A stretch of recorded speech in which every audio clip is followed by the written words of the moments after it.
Chan friends, I hope you all are doing well and safe. So welcome back to my channel. As you know, we are sharing mechanical engineering knowledge as well as automobiles updates through this channel. Okay. Also, we are guiding for the how to search the job in Middle East as well as India also. Okay. So we have learned in our last session quality management system ISO 9001 2015 revision class 7 support. Okay, we have completed up to class 7. Okay, support. Now today's topic is class 8 operation. It's most important class in manufacturing environment companies, automobiles companies. Okay, so you should learn in deeply. Okay, so actually there is a lot of subclasses in class operation, so I have decided this will complete in two part. Okay, so this is chapter 5 class 8 operation and we will complete in two part. So today's part is part 1 class 8. Okay, so without wasting the time let's go on the screen. So friends, मैं आपको screen पे लेके आ गया और start करते हैं आज का टॉपिक. सो आज का टॉपिक आप देखने से पहले एक बार पुराना जो क्लासेस मैंने आपको दिखाया लास्ट हमारा सेशन जो था वो context of the organization support planning. Okay, so वो एक बार आप रिवाइज कर लेना. मैं डिस्क्रिप्शन बॉक्स में लिंक डाल दूँगा. ओके, और आप एक बार देखो, दो बार देखिए, उसको जब तक समझ ना आए वो देखते रहिए. ओके, उससे आपका काफ़ी अच्छा अवेयरनेस होगा और आप डॉक्यूमेंट इम्प्लीमेंट कर सकते हैं. ओके, सो स्टार्ट करते हैं आज का टॉपिक. सो एक बार ब्रीफ में देख लेते हैं कॉन्टेक्ट हमारा क्या क्या है, कितने क्लासेस हैं. Scope, normative references, term and definitions, context of the organization and leadership, planning, support, operation, performance, evaluation and improvement. ये 10 क्लासेस होते हैं ISO 9001 2015 रिवीजन में. ओके, सो हमने सपोर्ट तक देख लिया है, क्लास 7 तक कंप्लीट कर लिया हमने. Now today we are going to learn about class 8 operation. Okay, इसके बाद हमने मैक्सिमम कंप्लीट कर चुके हैं, कोई दिक्कत नहीं है. इसके बाद हम जाएंगे किसमें, चेकलिस्ट क्या क्या होती है. ISO 9001 2015 के हिसाब से अगर आप ऑडिट करने जाते हैं तो आपको चेकलिस्ट क्या क्या प्रिपेयर करना होता है, कैसे चेकलिस्ट प्रिपेयर करते हैं. ओके, उसके बाद हम जाएंगे कि एविडेंसेस क्या क्या लेना होता है. ऑडिट के टाइम पे आप अगर ऑडिटी हो तो आपको कैसा एविडेंस शो करना है कस्टमर को. If you are a auditor, अगर आप ऑडिटर हो और कहीं सब ऑडिट में जा रहे हो तो आपको किस टाइप का एविडेंस एक्सेप्ट करना चाहिए. ओके, ये मैं आपको बताऊंगा कि ड्यूरिंग ऑडिट आपको कैसे डॉक्यूमेंटेशन करना है और कैसे डॉक्यूमेंट एक्सेप्ट करना है. दोनों चीज़ें हैं यहाँ पे. तो स्टार्ट करते हैं आज का टॉपिक. अब हमारा ये लास्ट रहेगा. इसके बाद मैं कह रहा था कि चेकलिस्ट पे जाएंगे, फिर इंटरव्यूज़ कैसे कैसे इंटरव्यूज़ क्वेश्चंस आते हैं वो हम देखेंगे. इंटरव्यूज़ क्वेश्चंस इंपॉर्टेंट है, क्वेश्चन एंड आंसर दोनों ही रहेगा QMS से रिलेटेड. तो इसके बाद हमारा 9-10 क्लासेस रह गया और 2 चैप्टर आएगा, एक चेकलिस्ट का और दूसरा इंटरव्यूज़ क्वेश्चन एंड आंसर. उसके बाद हमारा QMS फिनिश हो जाएगा, समझ रहे हैं आप. उसके बाद हम जाएंगे अदर टॉपिक्स पे. ओके, सो ये है क्लास 8 में. एक्चुअली यहाँ पे लॉट ऑफ सब क्लॉजेज देख रहे हैं आप, 8.1 से लेके 8.7 है, इसलिए मैंने इसको 2 पार्ट में दिया है. ओके, आज हम देखेंगे 8.1 से लेके कहाँ तक, 8.3 तक लिया है मैंने.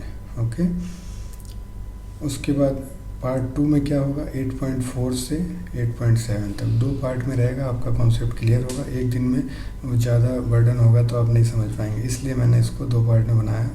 और जहाँ एक्सप्लेनेशन की रिक्वायरमेंट है वहाँ मैंने एक्सप्लेनेशन दिया है, वो ग्रीन कलर में है, ब्लू कलर में, और जो स्टैंडर्ड रिक्वायरमेंट है वो रेड कलर में. ओके, सो आप उसको स्टैंडर्ड वर्सेस इम्प्लीमेंटेशन एविडेंस आप लेके चलिए. कहीं कहीं क्या है कि एक्सप्लेनेशन की रिक्वायरमेंट नहीं है तो मैंने वहाँ नहीं दिया है, बिकॉज स्टैंडर्ड खुद ही कह रहा है कि आपको ये करना चाहिए, तो उसमें आपको क्लियरिटी की ज़रूरत नहीं है, इसलिए मैंने नहीं दिया. ओके, सो देखते हैं हमारा आज का टॉपिक चैप्टर 5 पार्ट 1. इसमें क्या उनसे क्लासेस हैं, 8.1 operation planning and control, 8.2 requirement of product and services, 8.2.1 customer communication, 8.2.2 determining the requirement for product and services, 8.2.3 review of the product requirement for products and services, 8.2.4 change to requirement for product and services, 8.3 design and development, of product and services. 8.3.1 is general categories. 8.3.2 design and development planning. 8.3.3 design and development input. 8.3.4 design and development control. 8.3.5 design and development output and design, last one is design and development changes. इतना हम आज देखेंगे, उसके बाद हम part 2 में देखेंगे। Okay, so 8.1 is operational planning and control. Okay, इसमें क्या आपने मेनली ऑपरेशन प्लानिंग क्या है, कोई भी आपका मैन्युफैक्चरिंग प्रोसेस है उसके लिए आपकी प्लानिंग क्या है, उसके लिए आपने क्या कंट्रोल्स लगा रखे हैं, उसके बारे में इसमें हम देखेंगे इस क्लास में। ओके, 8.1 यही कहता है। सो यहाँ पे देखते हैं स्टैंडर्ड क्या रिक्वायरमेंट है। The organization shall plan, implement and control the process. Okay, need to meet the requirement for the provision of product and services. Okay, किसी प्रोडक्ट एंड सर्विसेज के लिए हमें ऑपरेशनल मैन्युफैक्चरिंग कंट्रोल्स क्या क्या हैं वो इसमें हम देखेंगे। And to implement the action determined in class 6. Okay, determining the requirement of product and services like stabilized criteria, the process, the acceptance of product and services. Okay, determining the resources needed to achieve conformity, implement control processes. Okay, so this is the requirement of the 8.1 class. Okay, so इसका देखते हैं explanation क्या है जो आपको 8.1 class में during audit आपको cross check करना है या कस्टमर के सामने आपको एविडेंस देना है। तो आपने क्या देखना है, businesses are expected that once they have done their planning for what they are going to sell, then they plan the detail of how can be operationally. Okay, इनके पास प्लानिंग होनी चाहिए। अगर वो प्रोडक्ट एंड सर्विसेज का plan कर रहे हैं तो उनको प्लानिंग होना चाहिए। ओके, उसके बाद क्या क्या हमें देखना है during operation. Okay, setup of supplier accounts, trade accounts. Okay, purchase stocks, ensure staff have correct skill and understand the processes, purchase tool and vehicles का हमें अरेंजमेंट देखना है, ये भी हमारे पास। Make sure you have enough staff. Okay, issue clear instructions, also drawing procedure, risk assessment to enable them to do the job. Okay, the organization need to show clear control of the process. They will be expected to check that delivery is as expected. The same control should be applied at subcontractor also. So ये आपको operational control में लगाना है। उसके साथ साथ अगर आपका इस ऑपरेशनल में कोई सब कॉन्ट्रैक्टर के सप्लायर्स का भी हेल्पिंग है तो आप उसके एंड पे भी ये कंट्रोल्स लगा सकते हैं। ओके, लगाना है, ये आपका स्टैंडर्ड कहता है। सो ये मैंने बताया आपको क्या क्या चेक करना है। एग्जांपल्स के लिए लेते हैं, need to have designated manager supervisor looking after operation. आपको एक्सपीरियंस मैनेजर सुपरवाइज़र होना चाहिए जो ऑपरेशन को परफेक्टली मॉनिटर कर सके। Ensuring that when a job is on the time scale for installation in understood allocate the delivery. Time scale का उन्हें पता होना चाहिए कि कब हमारा इनपुट आएगा, कब प्रोसेस होगा, कब आउटपुट होगा, कब फिनिश होकर कस्टमर को हम दे सकते हैं। इन सब चीज़ों की अवेयरनेस होनी चाहिए।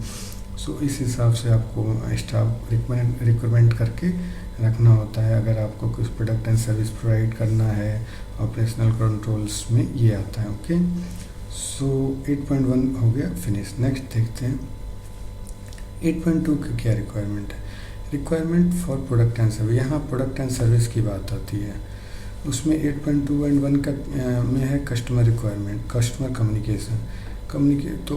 इसमें क्या है, कस्टमर से रिलेवेंट कम्युनिकेशन आएगा। तो स्टैंडर्ड कहता है communication with customer shall include providing information relating to product and services, handling enquiries, contract और orders including changes, obtaining customer feedback relating to the product and services including customer complaint, handling or controlling customer property, stabilizing specific requirement for contingency action when relevant. Okay, so ये है हमारे customer की requirement की। जो हम customer से इस class की रिक्वायरमेंट ये है कि कस्टमर की कम्युनिकेशन प्रॉपर होनी चाहिए। उसको जो प्रोडक्ट सर्विसेज की बात चल रही है उसमें handling queries, contact of orders, purchase orders, ये सारा इसमें आता है। तो इसमें देखते हैं हमें क्या एक्सप्लेनेशन, मतलब क्या क्या हमें एविडेंस के लिए रखना होता है। So this is essentially about what how you relate the customer to include what you are selling, how they can expect to be dealt with, format quotation, email, and later terms you will work with or within. Okay, getting feedback from customer से feedback लिया आपने कि नहीं लिया, जैसे कि मैं last session में बताया था, हम यूज करते हैं customer feedback form for the feedback of customer for our product and services.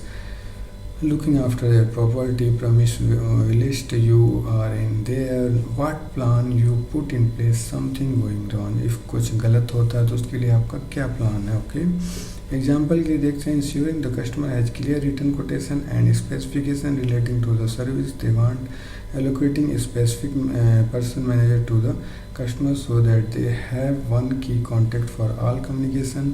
That way positive and negative feedback is captured and dealt with. Okay, so इसमें हमें क्या करना है, 8.2.1 में हमें कस्टमर फीडबैक लेना है, प्लस जो हमारा कस्टमर से स्पेसिफिकेशन आ रहा है, ड्राइंग आ रहा है, वो प्रॉपरली डॉक्यूमेंटेड हो, कंट्रोल्स हो. ओके, और कस्टमर फीडबैक हमें लेके उसको रिटेन करके रिकॉर्ड्स के लिए रखना है.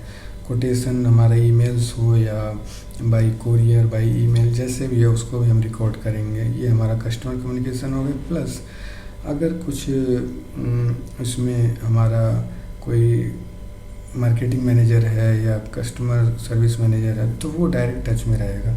कोई कंसर्न है, कोई कस्टमर कंप्लेन है तो एक की पर्सन होना चाहिए जिससे कि हमारा कस्टमर कांटेक्ट करे और उसको इमीडिएट रिस्पांस, इमीडिएट रिजोल्यूशन मिल जाए. ओके, किसी भी ऑर्गेनाइजेशन में एक की पर्सन होना चाहिए जो डायरेक्ट हमारे कस्टमर के टच में हो और उसे कन्विंस करे. अगर कोई प्रॉब्लम है तो इमीडिएट उसको गुड प्रोडक्ट प्रोवाइड कराए. ओके, सो ये हो गया 8.2.1 की एविडेंसेस और कैसे आपको how to implement, how to prepare a document. तो इसमें आप डॉक्यूमेंट बना लोगे, आपको क्लियर नहीं है, क्लियर हो गया आई थिंक. 3 से 4 डॉक्यूमेंट आपको प्रिपेयर करना है. Customer complaint register, customer feedback form, okay, and purchase order records, आप स्पेसिफिकेशन या ड्राइंग कुछ है तो उसका रिकॉर्ड्स, ECN आ रहा है, कोई चेंज है कस्टमर की तरफ से उसका रिकॉर्ड, ये सारा हम 8.2.1 में देखेंगे. हो गया हमारा. ओके, अब देखते हैं 8.2.2 क्या है. Determine the requirement for product and services. इसकी रिक्वायरमेंट है when the determine the requirement of product and services to be offered to customer, the organization shall ensure that the requirement for the product and services are defined, including any applicable statutory and regulatory requirement. Those considered necessary by the organization, the organization can meet the claim for the product and services it's offer. Okay, so इसका देखते हैं क्या है. Organization need to be clear about what is required in order to sell their product and services. For legal and industries for element the organization determine as necessary their own need. The organization must be able to deliver what selling. Okay, इसमें ज़्यादा नहीं है, वो जो customer की हमारी requirement है वो टाइम पे डिलीवरी होनी चाहिए, वही ये कह रहा है. ओके, सो ये क्लॉजेस भी कंप्लीट हुआ. नाउ देखते हैं 8.2.3 review of the requirement for product and services. जो भी प्रोडक्ट एंड सर्विसेज हैं उसका रिव्यू हम कैसे करते हैं वो ये स्टैंडर्ड कह रहा है. 8.2.3 एंड 8.2.3.2 देखेंगे. इसमें 8.2.3.1 क्या है, the organization shall ensure that has ability to meet the requirement for product and services to be offered to the customer. The organization shall conduct a review before committing supply product and services to customer to include requirement specific by the customer, requirement delivery and post delivery activity, requirement not stated by the customer, okay, but necessary for the specific for intended use when knows, requirement specific by the organization, statutory and regulatory requirement applicable to the product and services, contract of or order requirement offering from those previously expressed. The organization shall ensure that contract or order requirement offering from those previously defined are resolved. So ये हमारा इसमें देखेंगे. और product and service की क्या requirement है उसको review करना है. इसमें 8.2.3.2 क्या कह रहा है, the organization shall retain documented information. Okay, on the result of the review on any requirement of products. अगर कोई भी प्रोडक्ट एंड सर्विस का उसका डॉक्यूमेंटेड इन्फॉर्मेशन होना चाहिए, कोई रिजल्ट्स हैं वो हमारा डॉक्यूमेंटेड इन्फॉर्मेशन होना चाहिए। इसका एक्सप्लेनेशन देखते हैं क्या है। 8.2.3.1 पहले देखेंगे। इसमें organization are expected to review whether they can provide what they intended to sell. Okay, this include taking into account first A, what the customer ordered, follow up and servicing element that need to be completed to ensure the job is fitted correctly, like testing, commissioning, checking, etc. Okay, anything else the company need to implement legal and industries standard, any variation. If the customer has changed their order, this need to be defined and the customer must accept this change if any haven't already confirmed in written. Okay, तो ये जैसा कि आपको clear हो गया, अगर कोई orders है वो उसका रिव्यूज़ हम कैसे कर रहे हैं इसमें वही है। तो इसमें भी ज़्यादा कुछ नहीं है, जैसा कि हमने पहले ही बता दिया कि कोटेशंस वगैरह हमें रिकॉर्डेड करके रखना है, वही है इसमें भी आ रहा है। रिव्यू मस्ट बी डॉक्यूमेंटेड, जो भी हम रिव्यू करेंगे वो डॉक्यूमेंटेड होना चाहिए। If they want to use new product services, they should be captured. Customers should be made aware of the impact changing products and services. Example for system organization, a contract review should be placed either using paper or electronic document. Okay, confirmation emails होना चाहिए, quotation proposal होना चाहिए. In addition, capturing any change technology might be, इसमें से कुछ भी as evidence होना चाहिए अगर हम वो कम्युनिकेशन कर रहे हैं तो। ओके, तो ये हो गया review of the requirement for product and services. इसके बाद देखते हैं 8.2.4 क्या है। Okay, change to requirement for product, कुछ चेंजेस है अगर तो उसका क्या हमने किया। तो स्टैंडर्ड क्या कहता है, the organization shall ensure that relevant document information is amended and that relevant person are aware of the change requirement when the requirement for product and service are changed। ये वही कह रहा है कि अगर कुछ चेंज होता है या कस्टमर की तरफ से या इंटरनली तो अमेंडमेंट होना चाहिए और प्रॉपरली डॉक्यूमेंटेड होना चाहिए, अप्रूव्ड बाय होना चाहिए।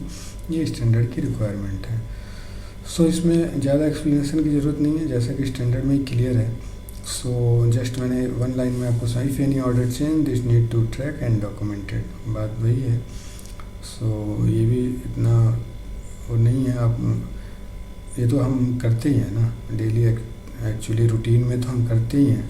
अमेंडमेंट का भी मैं सब बताऊंगा, अमेंडमेंट ECN ये सब क्या होता है सब। ये QMS फिनिश होने के बाद मैं एक समरी बना के आपको बताऊंगा, जो जैसे process approach, audit criteria, audit scopes, ये सब डिफिनीशंस एक्चुअली आपको इंटरव्यूज़ में पूछा जाता है, तो ये सब पता होना चाहिए। कुछ मैं बताना चाहूँगा, जैसे प्रोसेस अप्रोच है, type of audit, audit criteria, audit scope, okay, KPIs, ये सारा इंटरव्यूज क्वेश्चन है। सो मैं एक बताऊंगा आपको, पहले मैं QMS फिनिश करूं। 8.3 है design and development of product and services. ये डिज़ाइन से रिलेटेड है, R&D टीम इसको हैंडल करती है। सो इसमें एक जनरल कैटेगरी में आता है 8.3.1, the organization shall stabilize, implement and maintain a design and development process that is appropriate to ensure the subsequent provision of product and services। Okay, so इसका मैंने एक एक्सप्लेनेशन बनाया है कि अगर जनरल में क्या होता है, the class is new, actually ये क्लास नया है अभी, और it's required organization to introduce design and development process. What does the mean the previously when design was not relevant as you provide a service that need to be considered even if you do not make a service, okay, that need to consider if you not make a product, the fact you are designing a system mean you need to consider element of design। okay, when design was not relevant as you provide a service, that this need to be consider if you not, अगर आप service दे रहे हैं, product नहीं बना रहे हैं, फिर भी आपको ये इम्प्लीमेंट करना है। तो इसमें क्या आता है, इंक्वायरी इनपुट, कोई इंक्वायरी आया, फिर उसके बाद सर्वे हुआ, उस पर सर्वे इनपुट, फिर डिज़ाइन हम करते हैं as per voice of customer, ये हमारा स्टेजेज है। उसके बाद कॉन्ट्रैक्ट रिव्यू होता है, क्या कॉन्ट्रैक्ट है, कितने दिन का है, कैसा है। ओके, उसके बाद कॉन्ट्रैक्ट सबमिशन होता है कस्टमर को। सो ये हो गया आपका जनरल में आता है डिज़ाइन एंड डेवलपमेंट 8.3.1 कैटेगरी। अब देखते हैं 8.3.2 क्या है। Design and development planning this slide is most important, आपको बहुत ध्यान से देखना है। तो in determine the stages and control the design and development the organize shall consider, इतने पॉइंट्स को आपको कंसीडर करना है और इम्प्लीमेंट करना है। The nature, duration and complexity of the design and development activity, the required process stage including applicable design and development review, the required design and development verification and validation activity, responsibilities and authorities involved in the design and development processes. Okay, the internal and external resource need to the design and development of product and services, and the need to control interfaces between person involved in the design and development process, the need for involvement of customer and users design and development, the requirement of subsequent provision product and services, the level of expected design by customer, relevant interested party also documented information needed demonstrate that design and development requirement have been met. Okay, सो इसके लिए मैंने बताया कि आपको क्या क्या check points है, कैसे इम्प्लीमेंट करना है। This is a list of items and organization need to include when designing. जब आप डिज़ाइन करने जा रहे हो तो इतना आपके माइंड में रखना है, you need to be include and verify also. How long will it take survey design, what serving scale are needed, who should we review the design, who can confirm it right, who can need to be done check it right or wrong, who will be responsible, resources needed company of some contractor, ensuring all involved communicated, जो involved हैं सबको ensure करें, checking that what you are designing in the customer is the customer want what their thing are needed, product and services control needed to ensure goes to plan from customer and interested parties. Okay, यही control आपको interested parties पे भी देना है। जैसे पहले से मैंने आपको बताया ISO 9001/2015 कहता है जो हम कंट्रोल्स जो भी इम्प्लीमेंट करेंगे वो हमारा सब कॉन्ट्रैक्टर सब सप्लायर्स पे भी होना चाहिए, कम्युनिकेट होना चाहिए, इम्प्लीमेंट होना चाहिए। अगर होता है तो अच्छी बात है। सो यहाँ भी वही कहता है, अगर ये है control needed to ensure goes to plan from customer and interested party documenting that above has been considered.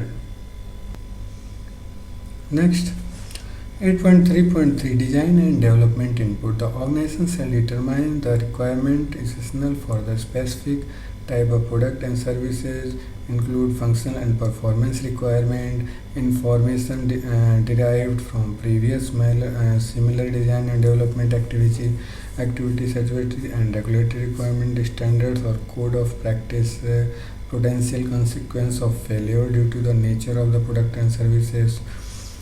सो ये हो गया आपका 8.3.3 design and development input. Okay, so 8.3.4 की रिक्वायरमेंट क्या है? Design and development control. The organization shall apply control to design and development process to ensure results to achieve defined review and conducts verification activities, validation activities, any necessary action required, document information in these activities is retained. Okay, design and development review, verification and validation have distinct purpose. They can be conducted separately or in any combination and suitable for the product and services of the organization. So ये class में तो line ही हमें clear हो जा रहा है, इसमें तो कुछ हमें करने की ज़रूरत नहीं है। इनपुट्स क्या क्या हैं, कंट्रोल्स क्या क्या हैं, वो मैं एक लाइन में आपको समझाता हूँ। Design input, what need to be considered to design. Okay, additional required to be considered design development failure, standard and code of practice. ये 8.3.3 के अंतर्गत आ गया। 8.3.4 में आएगा आपका there are no requirement for this, continue to verify has installed and validated checklist. Okay, सो ये हमारा manufacturing में बहुत कम कंसीडर किया जाता है, सो इसलिए मैंने यहाँ पे लिख दिया। तो आप इतना क्रिटिकल ये क्लॉज नहीं है। ओके 8.3.5 क्या है, design and development outputs and design. 8.3.6 क्या है, design and development changes. Okay so पहले इसका रिक्वायरमेंट देखते हैं। The organization shall ensure the design and development output meet the input requirement, are educate the customer subsequent process for the provision of product and services, include the references monitoring and measuring requirement, and as appropriate and acceptance criteria also specific the characteristics of the product and services. The organization shall retain documented information on design and development output. Okay और इसका 8.3.6 का requirement क्या है, जो development changes है। The organization shall identify, review and control changes made during subsequent to design and development of product and services to extend necessary to the ensure that there are observe of conformity और requirement. The organization shall retain documented information on design and development changes, the result of reviews, the authorization of the changes, the action taken to prevent adverse impact. Okay so इसमें भाई एक output और changes पे controls दिखाया गया है, तो इसमें मैं दिखाता हूँ आपको कैसे क्या चेक करना है, कैसे इम्प्लीमेंट करना है। The organization is expected to determine what they need to do the check the design. Okay monitoring and measuring requirement, documented information required as an evidence. Okay so ये क्लोज का हो गया। And design and development change, जैसा कि आपको पता है कोई चेंजेस होता है तो उस पर कंट्रोल्स होना चाहिए। This is unchange from before, expect organization to control change, not just like change happen. Okay it should be documented info on the design implement development changes, result of overview record, change of schematic. Okay who agreed any change, control to stop thing being done incorrectly. Okay so ये जो clauses था आपका totally design से belong करता है, और इसका checklist वगैरह आप बना लेंगे, मैं आपको बना के ही बताऊंगा। अभी मीनिंग आप समझ लिए कि क्या है, इनकी रिक्वायरमेंट क्या क्या है और कैसे आपको एक्सप्लेन करता है। अगर कोई इंटरव्यूअर क्वेश्चन पूछता है तो you can explain better. Okay so I hope आज का ये सेशन हो गया कंप्लीट, और ये मैंने एक स्लाइड आपको डाल दिया कि आपको पार्ट 2 में आएंगे तो मैं लिंक डाल दूंगा। पहले पार्ट 1 देखें, उसके बाद पार्ट 2 देखेंगे। ओके जो कि चैप्टर 5 पार्ट 2 है, जिसमें हम 8.4 से लेके 8.7 तक देखेंगे, control of non confirming output. So friends I hope आपको आज का सेशन अच्छा लगा। सो अच्छा लगा तो अपने फ्रेंड्स को शेयर करें, ज़्यादा से ज़्यादा शेयर करें और सब्सक्राइब करें हमारे चैनल अगर नए हैं तो। ओके मैं ऐसे ही आपको अच्छे अच्छे कंटेंट्स लाता रहूँगा। अभी तो ये QMS चल रहा है, उसके बाद हम IATF पे जाएंगे, ऑटोमोबाइल्स टेक्नोलॉजी पे जाएंगे, फिर मैन्युफैक्चरिंग प्रोसेसेस में डिफेक्ट्स क्या क्या आते हैं, उसका रिजोल्यूशन कैसे होता है। टॉपिक्स बहुत है बट 1 बाय 1 करेंगे तो आपको भी अच्छा रहेगा, अंडरस्टैंडिंग अच्छी होगी। Okay so thank you very much for watching and स्वस्थ रहिए, सीखते रहिए, कंटिन्यू, टाइम को वेस्ट ना करें, डेली कुछ ना कुछ सीखते रहें। और thank you for watching, bye bye, जय हिंद।